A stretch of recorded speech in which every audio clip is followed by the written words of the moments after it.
नमस्कार, मी प्रतीक्षा. DNA मराठीमध्ये आपलं स्वागत. कर्जत नगर पंचायतीमध्ये मोठी राजकीय खळबळ उडाली आहे. राष्ट्रवादी काँग्रेस शरद पवार गट व काँग्रेसचे गटनेते तसेच 11 नगरसेवक आणि भारतीय जनता पार्टीचे 2 नगरसेवक असे एकूण 13 नगरसेवक सहलीवर रवाना झाले आहेत.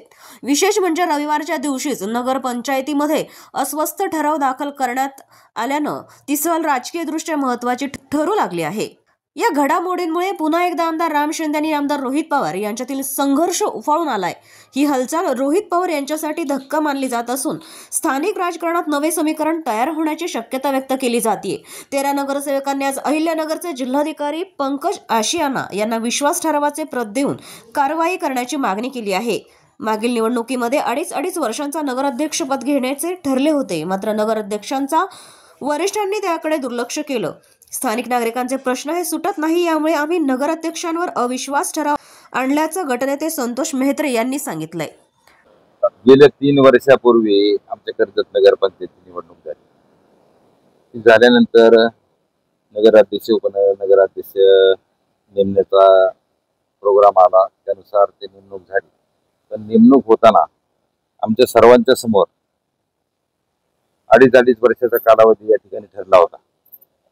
त्यानुसार त्या काळामध्ये आम्ही सर्वांनी, आज आमच्या बरोबर भाजपाचे पण 2 सदस्य आहेत, ते नसले तरी आज आमच्या बरोबर आहेत, त्यांना पण ती सर्व माहिती होती की 2.5 वर्षानंतर या पदाच्या बाबतीमध्ये चेंज करून दुसऱ्या कोणाला तरी संधी दिली जाईल.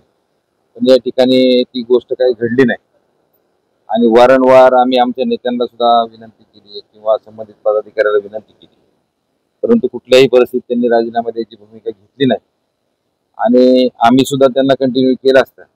पण कर्जत शहरामध्ये पाणी असेल, स्वच्छता असेल, लाईटचा प्रॉब्लेम असेल किंवा गटर योजनेच्या बाबतीतला काही विषय असेल, अशा सर्वच गोष्टीमध्ये थोड्या अडचणी बऱ्याच प्रमाणात या ठिकाणी झाल्यात.